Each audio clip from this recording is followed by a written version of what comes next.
Tonight we have two distinguished teachers to present.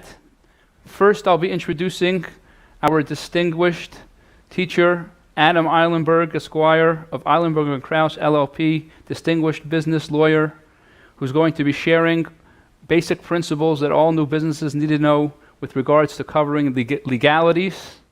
And after Adam speaks, we're going to be introducing the next speaker. But without further ado, let me introduce to you Adam. Take it away.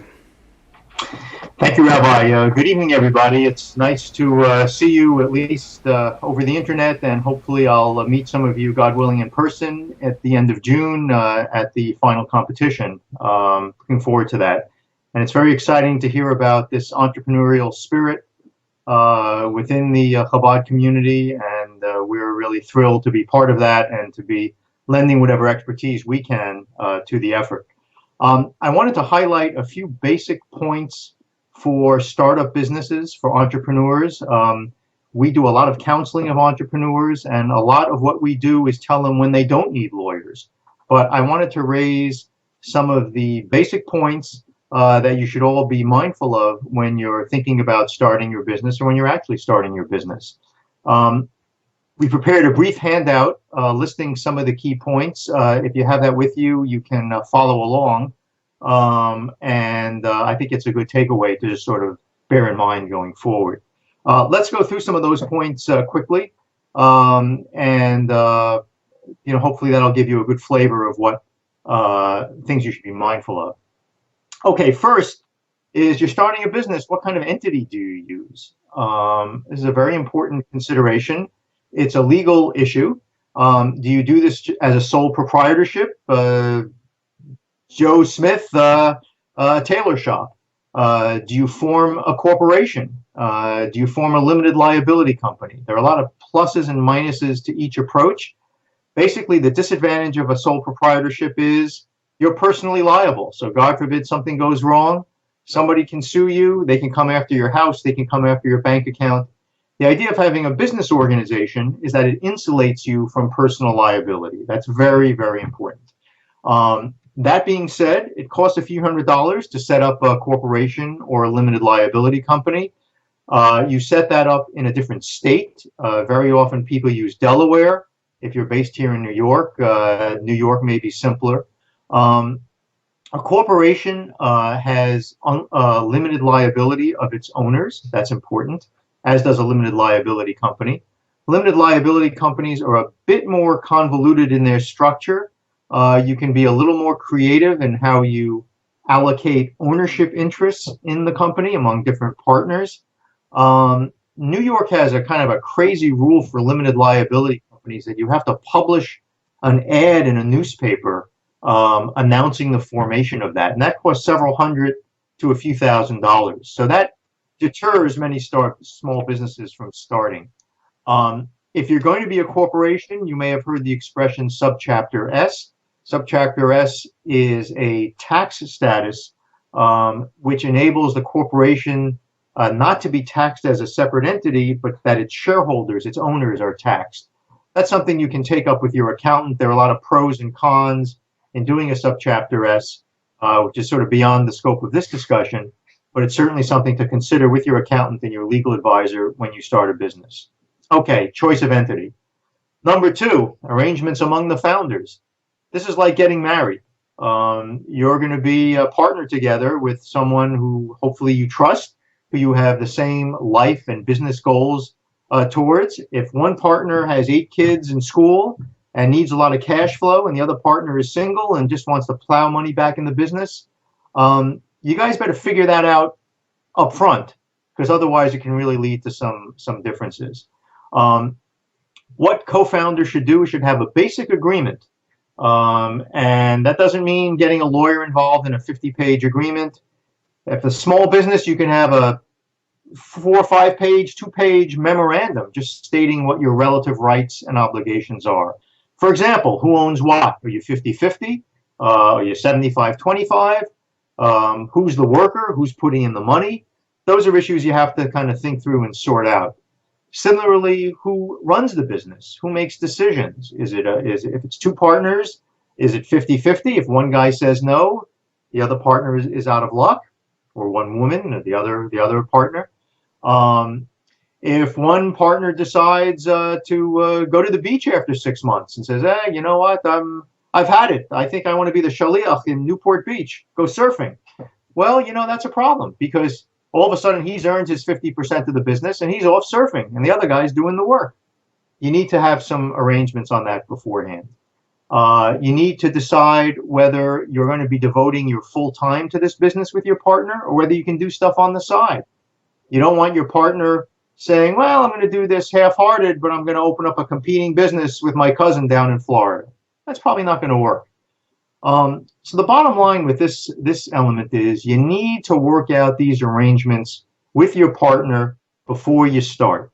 A lawyer can help with that, but not necessarily. As long as you have it in writing. Again, formal, informal, but it's better than a handshake. That's something you really should have in writing. Okay, number 3, technology and goodwill. What's the value of this business? You may have a brand, you may have an interesting name, you may have some patents, you may have copyrights, you may have intellectual property, work product. You need to make sure when you form a business that the business owns those assets. That it's not like, "Well, I've got this nifty software. Yeah, we'll put it in the business, but if it doesn't work out, I'm going to do it on the side." If anybody is going to lend to the business, if anybody's going to invest in your business, they need to know that the intellectual property related to that business, the goodwill related to that business, lies in the business. Very critical.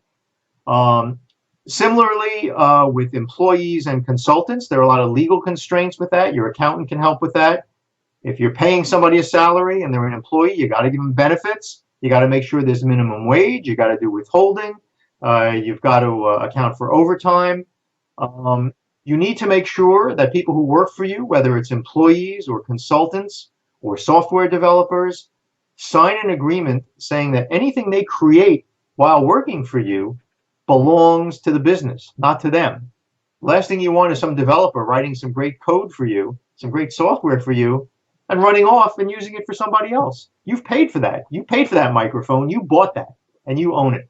And you need a very simple agreement to say that. Similarly, with employees and consultants, when you start a business, you may not have a lot of cash to pay them salaries or consulting fees. And you need to have something in place. You need to think about having something in place about giving them equity incentives going forward. And that's called stock options or restricted stock. There are various complicated tax implications with how you do that. But it's something you need to think about. That's basically your currency. You don't have a lot of cash. So you say to a guy, "Listen, you write the software for us. I'll give you 3% of the company. I'll give you 2% of the company. You provide me some space as a landlord. You don't charge me rent. I'll give you 1% of the company." That's your currency. You need to think about that. Depends on the kind of business, but that's something. If you have the cash, you don't want to dilute your ownership. But if you don't, that's something you should think about. Okay, we're going down the list. I think we're still within our time frame. You're talking about raising money. Now, that may or may not be relevant for your business. If you're raising money, that needs to be documented, and that's an area where lawyers really do play an important role in documenting what happened. It's great to get a $25,000 loan from your Uncle Harry, and $15,000 from your husband's uncle, and this and that.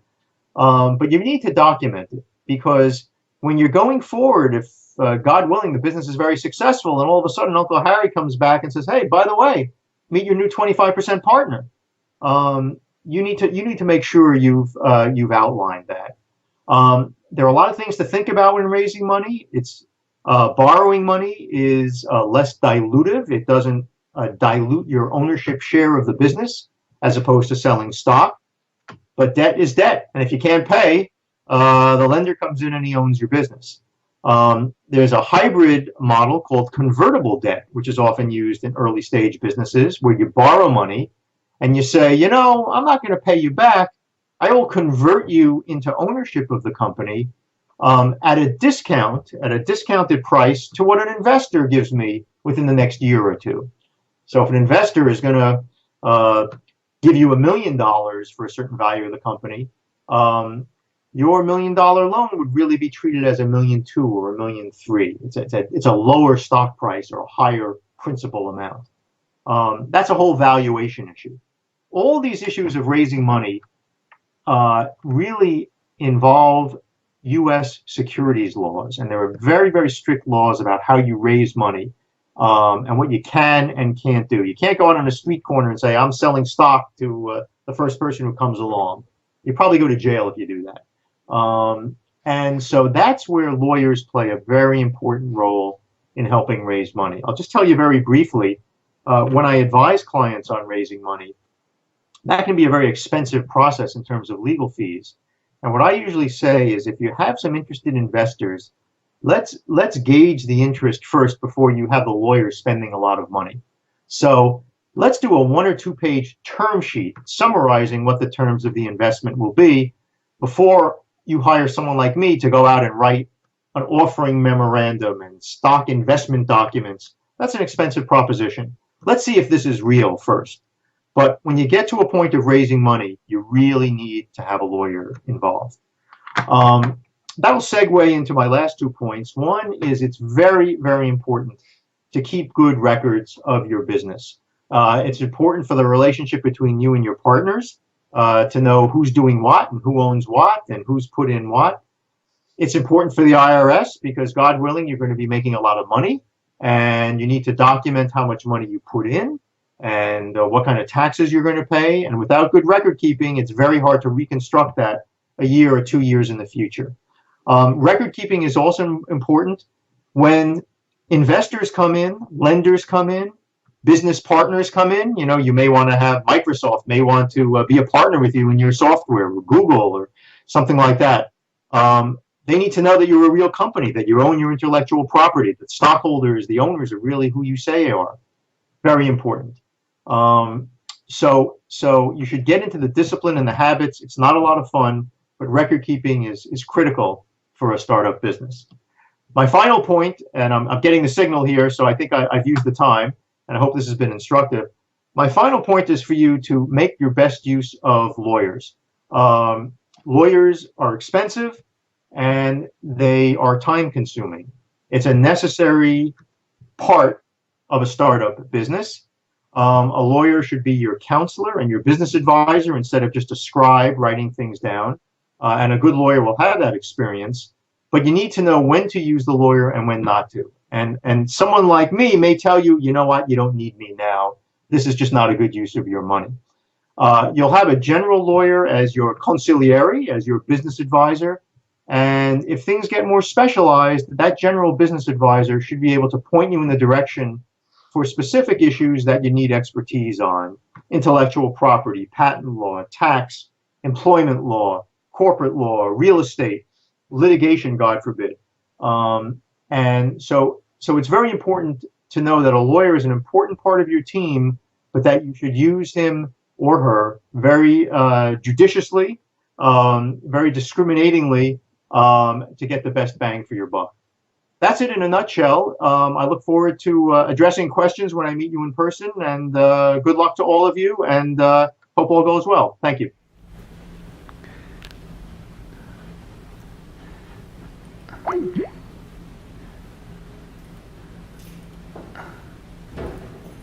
Okay, great, Adam. Thank you so much. That was fantastic. We're very excited. I should also mention that Adam will be one of the judges at the live pitch event. We're really honored to have such a distinguished person like Adam to be one of our judges. If you have any questions, particular legal questions, general legal questions, you could email them to me, info@chy.info, and I'll forward them to Adam, and if you could answer them quickly, we'll get them back to you. So remember also, as we're going to segue now to the next teacher, throughout the class, if you have questions, send them in by email, info@chy.info, and we'll try to answer them during the class, and if not during the class, then later. It gives me great pleasure to welcome our next teacher for the second segment of tonight's class, a really good friend, a CHYE mentor, somebody who I'm a secret admirer of his. This is Aaron Feller. Aaron is the principal at Evokia Solutions. He is a seasoned business development expert and he brings years of working with large companies and helping them create their unique visions and craft them with strategies. And we're honored to have him come tonight, and he's going to teach the market research segment, which applies to sections 3, 4, and 5 of your business plans. So without further ado, let me welcome Aaron.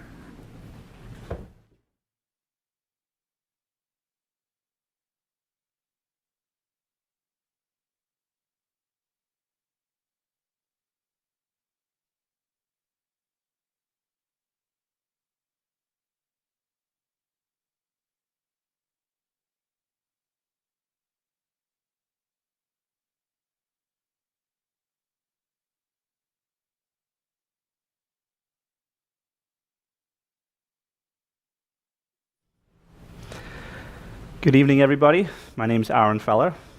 Thank you, Rabbi Wurdy, for that very nice introduction.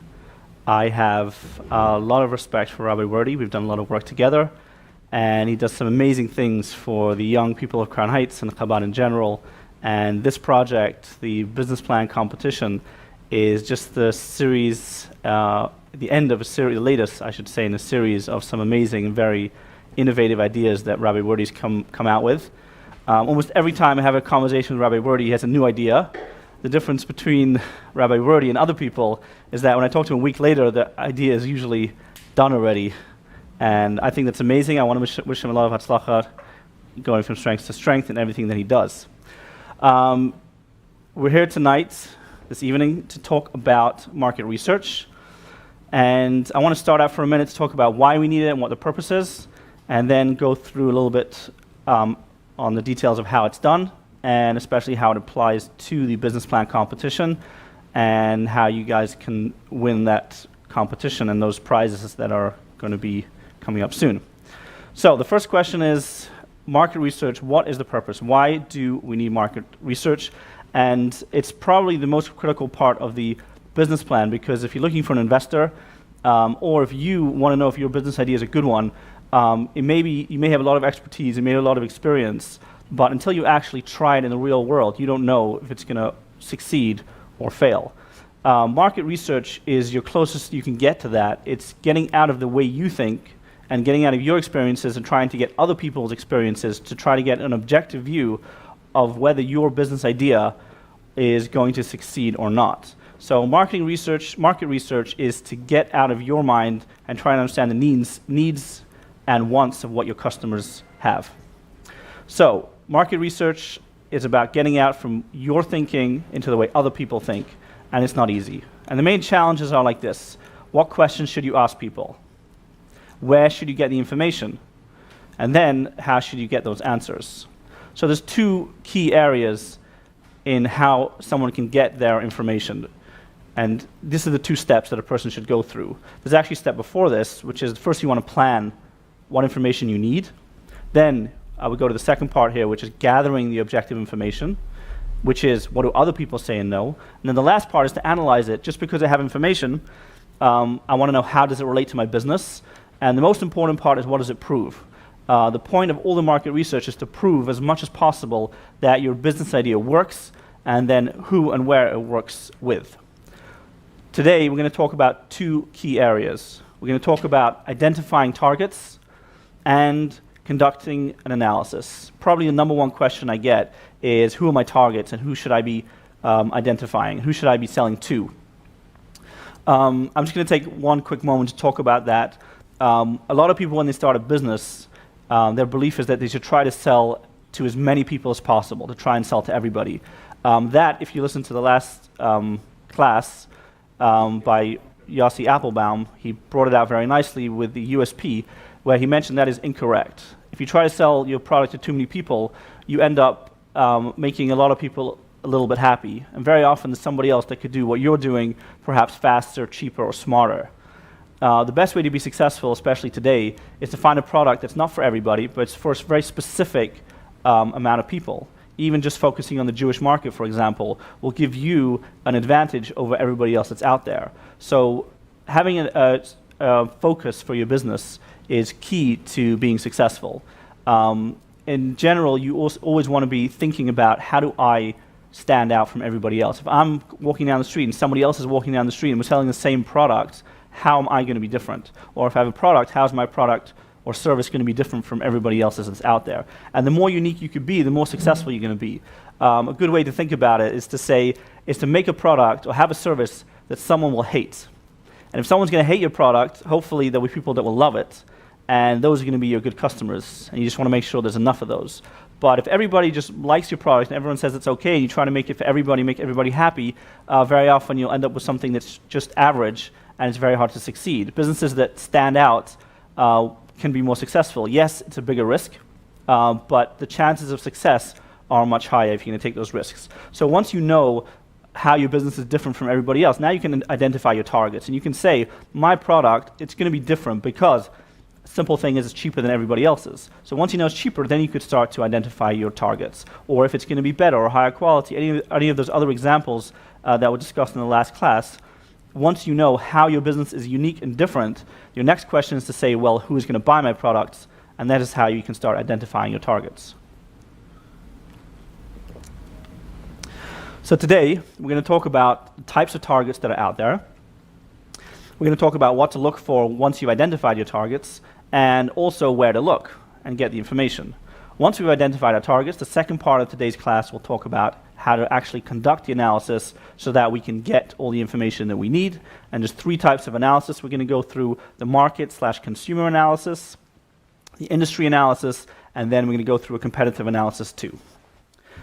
As it relates to the market, to your business plan competition, it goes as follows. You have your three key elements, which is section 3, 4, and 5. And section 3 will talk about the target market and the first market analysis. Section 4 talks about the industry analysis and the trends. And section 5 talks about the competitive analysis. And then hopefully we'll have some time for some questions and answers. It's important that anybody who has any questions should send them in to info@chye.info. This is a live session, so any questions that come in during this time, hopefully we'll have a few minutes at the end, and we'll go through some of those questions. We'll go through in the order of first come, first served, so if you have a good question, write it up and send it in to info@chye.info. Okay, part 1 is the target market. We're going to talk about what it is and how to identify it. And the point of a target market is to know your customers. Again, once you know what your business is, you know how it's different and how it stands out, then you can start to think about your customers, and you want to get into their shoes, as was mentioned in the last class. The more you can get into their minds and the way they think, the more you can address their needs and figure out how your product is addressing their needs, and then you could speak to them in that way.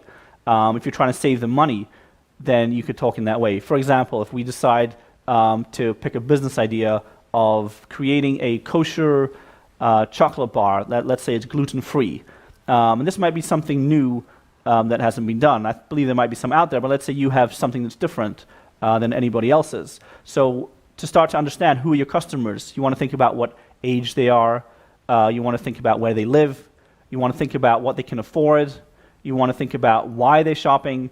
Some people are shopping because it's a need, some people are shopping because it's something they want. So a kosher chocolate bar may be something that people want, but it also may be something people need. Very often parents may have a gluten-free child, and they need to have treats for that child. And in the kosher market, it may be difficult to find good treats. And they go into school, and all their friends are having chocolate bars, and they can't have it. So there actually becomes a need for a parent as well. In that case, that would also go to the next part about the analysis. You'd already start to know about how to market your product because you already know who your target is. And you already can start to think about where the people are. If you're marketing to parents, it means that they have children and they're buying other products for children, and you can already think about where you're going to be marketing to them. So target marketing is about knowing your customers. And there's 3 kinds of target markets, and it's important to look at all 3 of these.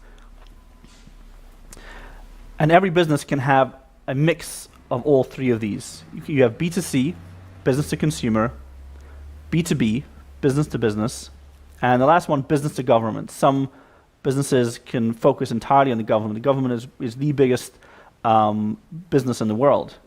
And if you can have a product that can be sold to the government, that's very, very powerful. And any business can have any 1, 2, or all 3 of these, depending on what they need to sell. For example, if we go back to our example of a kosher gluten-free chocolate bar, you would want to sell, first of all, to the business, to the consumer. So your B2C is how you speak to the mother or the parent buying that chocolate bar, or to a consumer, a person that's actually buying the chocolate bar, maybe an adult. That would be how you talk to the business to consumer. On the other hand, you also need to talk to business. You have retailers, you have stores that you want them to stock your chocolate bar. You need to speak to them in a very different way. They don't care necessarily about how good it tastes. They just care about the price, or they just care about how it's going to look in their store, or what else they have. So it's a very different market, and they have very different needs and wants. And when you're approaching the market, if you're talking to a store owner, it's a whole different conversation than if you're talking to somebody that's actually going to buy it. So your product and your packaging have to follow that. And business to government is the same thing. We're going to go through each of these targets in a little more detail. The business to consumer, also known as B2C. These are some of the things that you could look into for your product. You have the geographic profile, which is where they live, and about those, and all the details about where they live. If you're focusing on the Jewish market, you know already, or you could do the research about where the big Jewish markets are. The frum markets, we know where some of the big frum communities are, and that might be a place to start targeting. Demographics. You have your product, you want to look at the age, the gender, the family size, the marital status, income, education, who is going to be buying your product. And the more information you have about that person who's buying it, the kind of person that's buying it, the more you're going to be able to target your business plan and the actual product for it to be successful. Another way to look at this is to kind of say, if I have a product, what do all the people have in common that are going to buy it? So that's another way to try and think about who's actually buying the product. And then obviously psychographics, once you already know who they are and where they live, you can start to think, well, what else do they do? Do they go to, if you're looking at kids, well, they go to play parks, they go to school. What other things that they do with their life, day to day, on a weekly basis, on a daily basis, and try to think about what they do and where they go so that you can target them and other opportunities where they can buy your product. Let's say you have it online. Where do these kids go online? What websites or what videos are they watching that you could advertise or get your product awareness across to them? An example, this is how you would take all this information and you would put it into your business plan. It would look like this. You would take information, and you see the words in bold here. That's what you would find out from your research. But to be in a business plan, you want to write it in a way that is more expression as a regular English language. You would write like this. The target market is comprised of car and motorcycle enthusiasts, if that was your target market, located in New York City.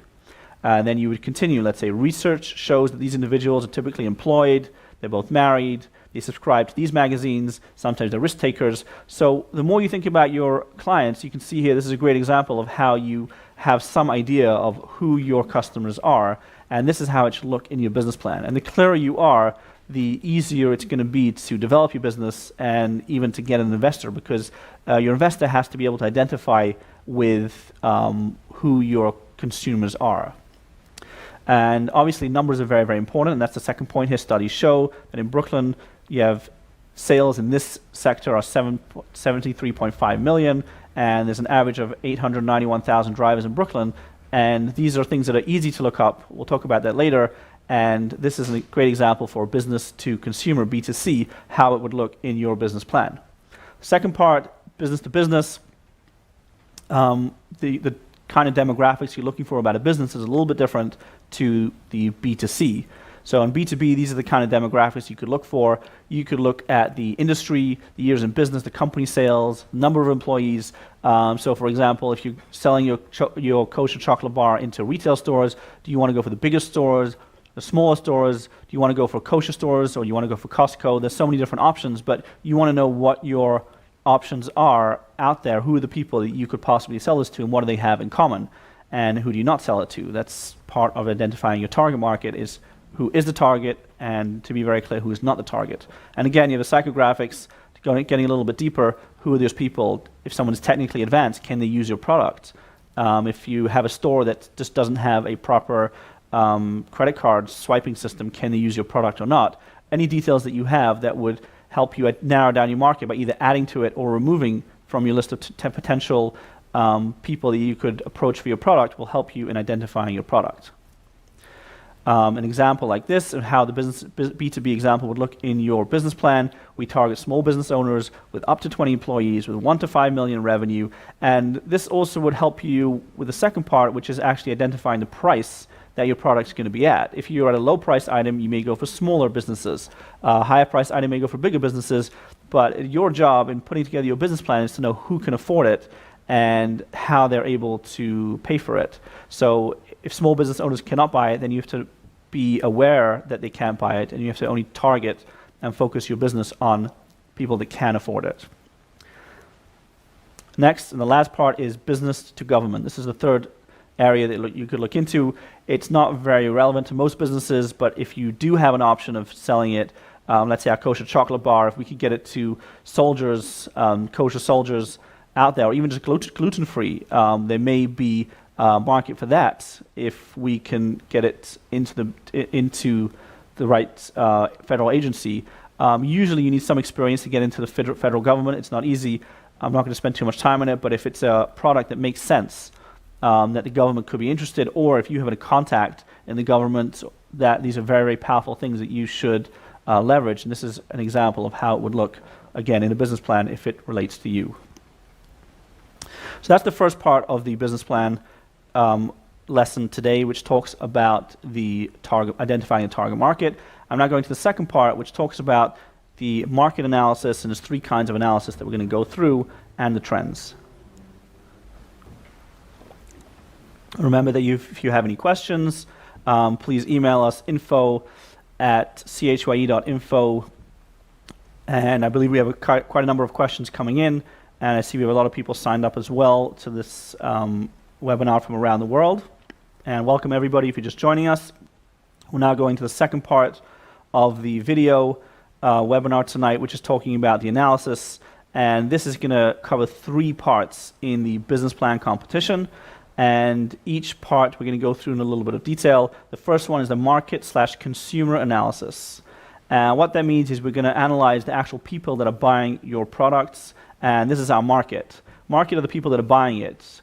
And the second part is the industry. That is everybody that could possibly buy the similar kind of product. So if the kosher chocolate bar, the industry, we could look at the kosher industry. That's much bigger than just chocolate bar industry.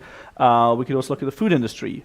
And those are important because you want to look at different things. Like in the food industry, yeah, I'm selling a small chocolate bar, but what are people doing in the industry on a whole? Let's see people that are buying candy. That's similar to what we'd be selling. What are they doing? Let's say more people are buying that online. Or Amazon, let's say their chocolate bar sales, there may be a way to find out that they doubled them in the last 3 years. If you find that information, even just their food sales doubled in the past 3 years. This is very powerful information that you could use to relate to your product, because your product generally isn't operating in a vacuum.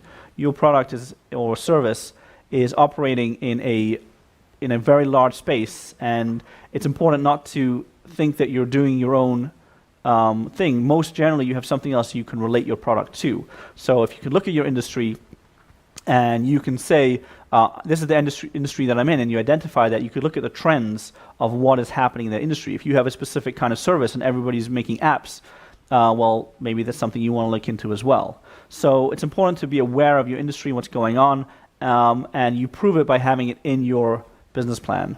And the last part is competitive analysis. Probably the most important part is to really be aware of who is competing with you. A lot of Jewish business owners that I've met like to think that they're not competing with anybody, and sometimes it's true, but very often there's somebody else that is competing with you. And a good way to think about that is if someone doesn't spend the money on you, where would they spend that? So even if you have a Jewish entertainment video, and you could say, well, there's not too much, let's say, that is competing with that, you could think, well, what else could someone do with that money? What other ways could someone get entertainment for the same price? And that would be your indirect competition. So it's important to understand what your competition is, and let's go through this now. Number one, the first analysis we're going to go through of the three is the market and consumer analysis, which relates to section 3 in your business plan. These are the kind of questions that you want to ask. You want to analyze about the consumer analysis and the trends. Trends means how something is going in the future, looking at the past and the future to try and understand, looking at the past to try and understand about how things will be in the future. So you can look at how large is this market. Again, the market that you focus. If you're in the kosher market, then look at that. How much money do people spend? You want to know your price. So you want to have some idea how much people are spending in the entire market. And then you can understand what percentage of that you can get. and also what changes are occurring, how things are going forward. A lot of people have trouble relating a big market to their business, but it is important to be able to say, let's say people are spending $1 million a year in chocolate. It's important to be able to have some kind of plan that says we believe we can get a certain percentage of that market, and that way you can try to relate, have some idea of how big your business can actually grow. And then you could start to say, well, how do we get 10% of that market? And 10% would mean that out of 100 people that come into the store, 10 people buy your product. That's quite ambitious, but again, it's important to try to have those numbers clear. Even if it's just 1%, and you have that number clear, and you say within 2 years, I think we could get 1% of the market. Well, you know what that 1% of that market is worth. If you've done the research, you know how big the market is, then you know how big 1% of that market is, and you have it down to a exact figure. And that way someone can invest in your business because they can see, okay, it makes sense to me they can get 1% of the market, and the market is $1 million. Well, 1% of the market is a fixed number that a person can put their money behind. In doing analysis and research, there are two ways to do research, and this applies to all three of the marketing analysis. There's primary and secondary research. Primary research is about research that is connected to us. And we're getting some questions that are coming in. We're going to deal with that soon. Primary research is research that is connected to us directly. For example, informal interviews, you're just stopping people in the streets. If you have a product and you want to have it in the store, like a kosher chocolate bar, you can actually talk to people buying the chocolate bar in the store, and you can get some really good information. Of course, you probably want to let the store know before you do that. But even talking to the store owner could give you a lot of information too on the B2B side. So you may want to talk to the store owner about your idea, see what he thinks about it, the pros and cons, what he would need, what price he would need, and then ask him if you could talk to some customers, and you talk to people buying other chocolate bars, and you could ask them why they're choosing this one, why they're choosing a different one, and these are very insightful pieces of information that you could get. Of course, focus groups, which is actually paying people or convincing people to sit down and answer your questions, general questionnaires, which could be done via email. You could use other companies that maybe have already send out emails every week to their clients, and you could ask them to put some questions in there for you. You generally want to have some kind of incentive, something they can win, so you get good responses, and online surveys is the same thing. Secondary research is much easier, and this is looking up in general places online. Google's a great place. You can see what people are searching for. You can look at the US population. You can drill down using some of these surveys to even get, using the census and the surveys to get how many people live in a specific zip code, how much they spend, how many kids there are, how many adults there are. Very, very useful information that you will be able to use in your business plan. And these are some other lists of where you could find the secondary research. That brings us now to our second analysis stage. This was the market analysis. The next one we're going to go to the industry analysis, which now we're going to look at the general industry. And the big question is which industry you're in. And I'll give a list of points, resources later, but the way you want to do this is you want to look at the NIAC codes. NIAC is a list of codes which are set up by the government, I think originally for tax purposes. And there's thousands of different sectors, business sectors, and you can use that list to find out which code you're in. There's also, I think, SIC codes where you can figure out which industry you're in. And once you know your industry, it's easy to find all this kind of information on that industry and relate it, just pull that into your business plan. Size of the industry, the growth, seasonal factors, maybe you sell more at specific months or days of the year, regulations, economic and political issues. It's very important to know what's happening politically. There's some industries like the cash loans business, which is very hot right now, but everybody's aware that in other countries there already have been laws passed to limit that kind of business, and everyone expects that it will happen here in the near future. So it's important to know that if you're looking to get into a business, you want to be aware not just of what's happening right now, but looking at the economy and the political changes. It's a very real question. If Trump or Hillary is the president next year, it could really affect a certain business, especially if something like that's going through the Congress. So even though it might be a small business, if you're really going to put your heart and soul into something, you don't want to put it in and suddenly the law can change in a year's time. So it's important at least to be aware of what's going on, even though obviously it's very hard to predict what is going to be happening. Your awareness is what's important, because again, you're looking at it from a business investor's perspective. He's going to want to know, well, what could go wrong and how could I lose my money investing in your business. And if you've thought about it, it just shows that you're aware of that, and that would be very helpful. Other things to look at are barriers to entry, meaning how hard is it for somebody else to do what you do. This usually means, let's say you have an advantage, programming well, you have a contact somewhere. These are powerful things that make it very difficult for somebody else to do what you do, and you should add this to the business plan in the industry in general, or something that you may have in specific data or information on that would help you be stronger in the industry than somebody else. Or you may just have general barriers to entry that may be hard for you to start, and at least if you're aware about these and you put them in the business plan, your investor may have relationships you don't have to help you overcome these. The third analysis, we go into this one a little bit more detailed. It's probably the most interesting one, but it's looking at your competitors, and you want to know all about them. And the key is, of course, knowing your competition. Who they are is very important. A great example is a company like Kodak, which for those of us who are a little bit older, they were a huge company that made camera and films. They went out of business very fast. And the main reason was they didn't really know what kind of business they were in. They did not see and expect the whole digital revolution. So knowing your competition is really important, to know who are you really competing with. For example, a lot of people try to sell on Amazon without knowing that Amazon is competing with anyone that's too successful on Amazon. So it's important to know that and know who your competition is. And then we can analyze them and go through their strengths and weaknesses. We'll talk about that in a minute. Your competitive advantage, what do you have that nobody else has, and a matrix which looks like this. This is a competitive matrix where you put along the top, you're going to put your actual competition. You may have 3 different stores that compete with you with 3 different products. Let's say our kosher chocolate bar. There may be 3 other kosher chocolate bars that are health related or even gluten free, and we would put them at the top of each column. And then on the left, you want to have all the different, in a row, each row is going to be a different kind of information that would differentiate you from that other product. So here it's talking about a car. You have custom made work, you have unique auto parts, online presence. For us, we may have a special flavor, we may have a range of flavors, we may have different packaging, we may have more availability, we may have a longer shelf life. All the things that relate to your product, you want to list them down here. And then you put an X of where you're stronger, or where the other companies have or don't have, or you can even rate them like 1 to 5 or 1 to 3 about how strong your product is compared to those. And you may even go back and change your product because you see somebody else has something you don't have, and you want to be able to stand out. The second thing you want to do is a SWOT analysis. A SWOT stands for 4 different things, which I'm going to show you an example in a minute. SWOT stands for strengths, weaknesses, opportunities, and threats. So the first 2 strengths and weaknesses are like this. We have, you want to look at you compared to, where you're looking at your competitors, you want to know all about them. And obviously you're comparing yourself to them as well. So you want to look at them, who's strong in customer satisfaction, awareness, quality of the products, the staff, the knowledge, the teamwork, their marketing, their management, their location. What are the strengths that each of those have, and what are their weaknesses? And by doing that, you could see how ways that you can exploit those weaknesses by being stronger in places that other people are weak. The other 2 parts of the SWOT analysis is the opportunities and the threats. You want to look at demographics and technologies that your competitors have.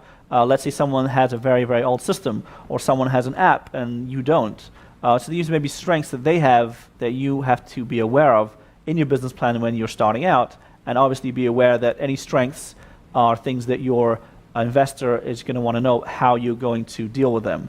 And essentially what you're going to do is put together a box like this, and you have your strengths of each company, each competitor go in one side. Strengths and weaknesses go at the top, opportunities and threats go at the bottom. And generally what you want to try and do is figure out how you can use your strengths. You make another box like this for your company, and you try to put your strengths against your competitors' weaknesses. Here's an example of how the SWOT analysis could look when it's filled out. The different points and some details for each of your competitors. And for this business plan, you probably just want to summarize all your competitors into one general box. So you put all the strengths into one box, all the weaknesses into another box, all the opportunities and threats into their own specific boxes. So that's the second part of the class today. I'm just going to talk about a little bit about how that relates to the competition application, so it's important to see where it goes. This is what you guys have to be doing for this competition, and to make sure, of course, that you guys get on top and that you win. And here are the 3 sections. So section 3 is the market analysis and target market. Okay. Again, if you guys have questions, now is the time to send in a question, info@chye.info. We're coming up to the end, and any questions that are in, we will take in the next few minutes. So please send your questions to info@chye.info. Okay, so we have our 3 sections of the business plan that you guys have to fill out based on the class today, and this is them. Section 3 is the market analysis and target market, and your goal is to demonstrate that there is a market, an opportunity, so your idea is not just something that's out there, but there's real people that are ready to buy it. You want to describe who's going to buy it, and then you want to say how many people are going to buy it. That's your first part. Second part, which is section 4, is the industry analysis. So which industry are you in? How big is it? What's happening in the industry? What's changing? What's growing? What kind of challenges do other businesses have in this industry? And the last part, section 5, is your competitive analysis and your strategic position.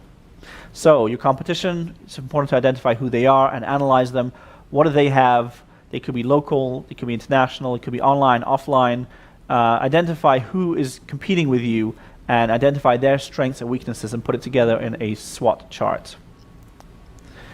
Last, I have some resources which you guys should definitely look up, especially for the secondary research part. You'll find this very useful.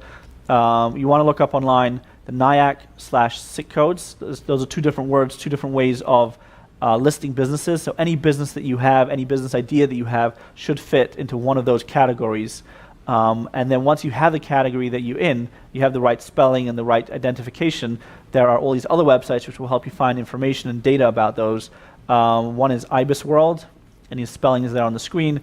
BizStats and the Census.gov will tell you a lot about different information. So Census.gov will tell you about demographics, so you can put in your zip code and you can figure out who lives there and how many people live there and what the average people make, and all incredible details that you will find very useful. BizStats will tell you more about your business and the industry, and IBIS World is also more business related.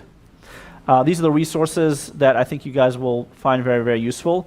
My information is there in the corner in case you guys have any general questions and I can be of assistance. I'm going to stop now for a minute, take any questions that have come in, and I will continue from there.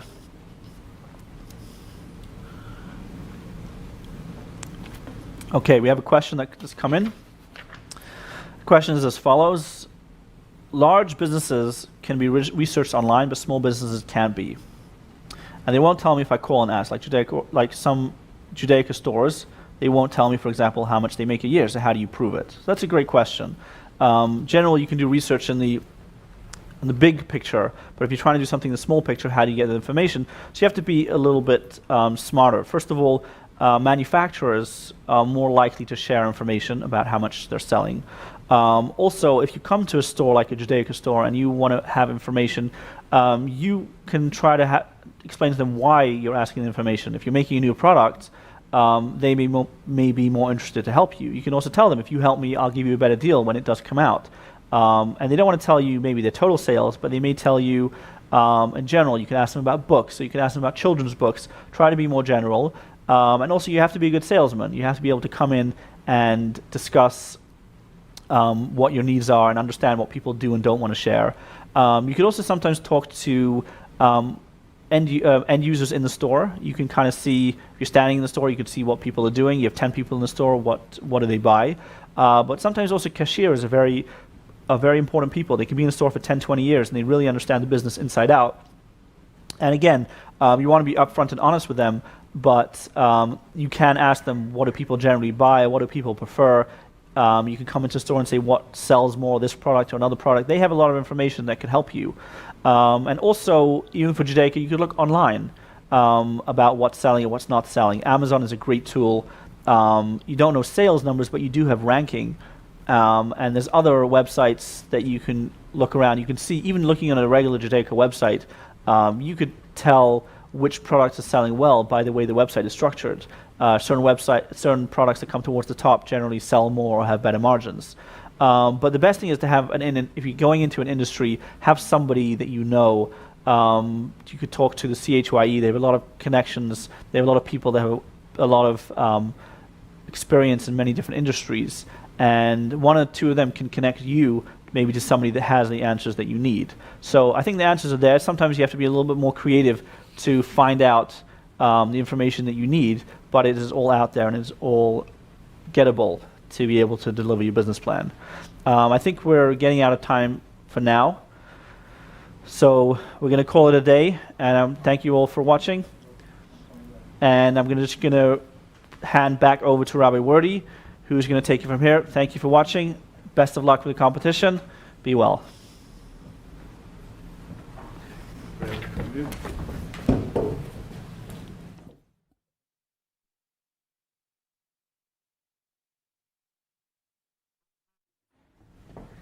Everybody,